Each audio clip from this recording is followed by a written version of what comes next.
Okay, today I want to talk about posture, grip and stroke.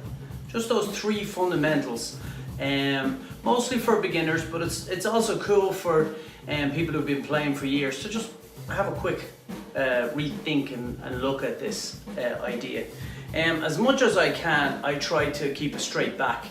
Not always easy, especially if you're tired actually. Of course, it's good to have a good throne, a good stool. I'm using a rocking sock. I've been using them for years. It's hydraulic. Some people use them with a back on it, which really helps. Although for me, I don't really want to lean back that far. So in keeping a straight back, it helps with your breathing.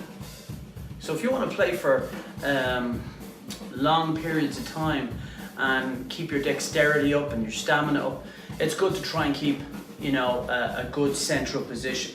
So posture is also foot posture. So it's real simple. You sit on your stool, you look down at your feet, that's where your pedals go. You can tweak them a little bit for your personal preferences, but really that is that. Keeping a straight back, imagine a line going down the middle of your body and you're symmetrical then. That's just a little bit on posture. And as you play and you move around the kit, constantly fix it and try and get back to that place. Having a good track helps your breathing. Also, it reduces injury. If you're leaning to one side, you're leaning too much forward, that can affect the muscles in your lower back, your laterals, things like that. There are people who are really great experts on this. But if anyone wants to get in touch, I'm reasonably well versed on this, and I'm happy to advise. Another little thing about foot posture, and I call it foot posture, is your position on the foot plates. One good tip is remember when you play heel up, as I do, your body is constantly wanting to move forward because it's trying to pivot.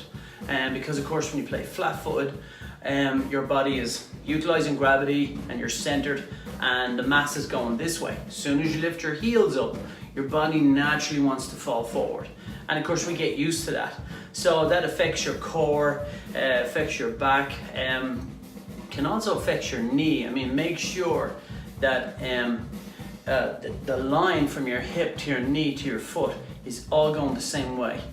Because if your hip is here on the stool and your foot is on the pedal and your knee's slightly off, it's going to put a twist on your knee. And I've actually done that without realizing it, by simply sitting on a kit, not checking the direction of the pedals and stuff, and I've ended up with a sore knee. So that's that. Now onto that was posture. So now onto grip. There's lots of ways to hold the sticks, and obviously the one that works is the one you should use. But today I'm going to use traditional grip on the left and match grip on the right. That's how I was trained. I play that way more now, but it's usually 50-50. But for traditional methods, we're just going to discuss that today. So when you pick up the right hand or left hand for you lefties, pick the stick up like this.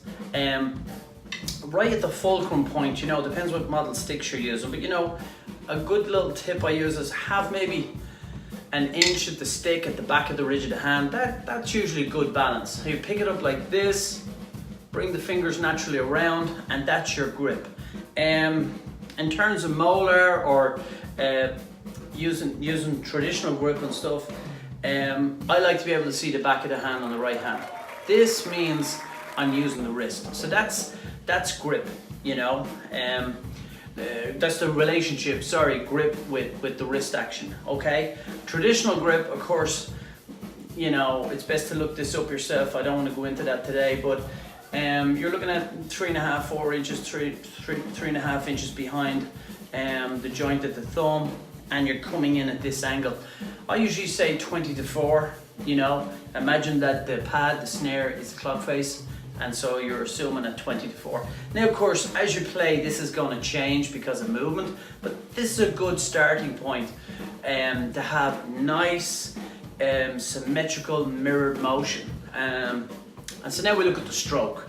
Okay, so we isolate our vision to the tip of the stick, into the center of the pad, I'm hovering just an inch over the top of the pad, center of the pad, and I bring my stroke up.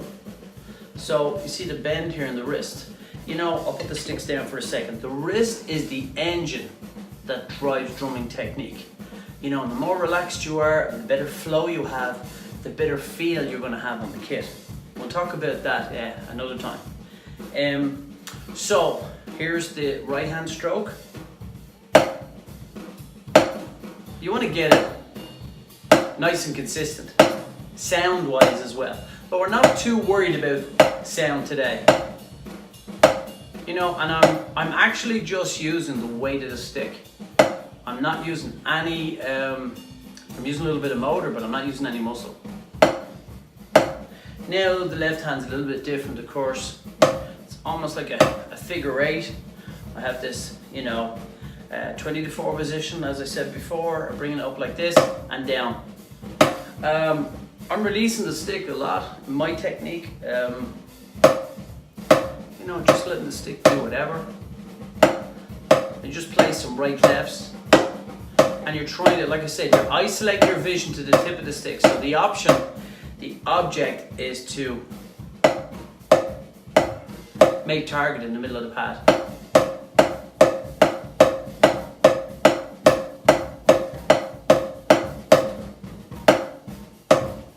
And you know, it's good to take your time with this and follow your movement with your eyes, you know. Eye-hand coordination is really important early on to get this right. And be patient with it, take your time, and in time use a metronome. But it's important to get the strokes right first. So multiple singles. Again, as I'm doing that, I'm really limber and loose with this wrist. I've been using this all my career.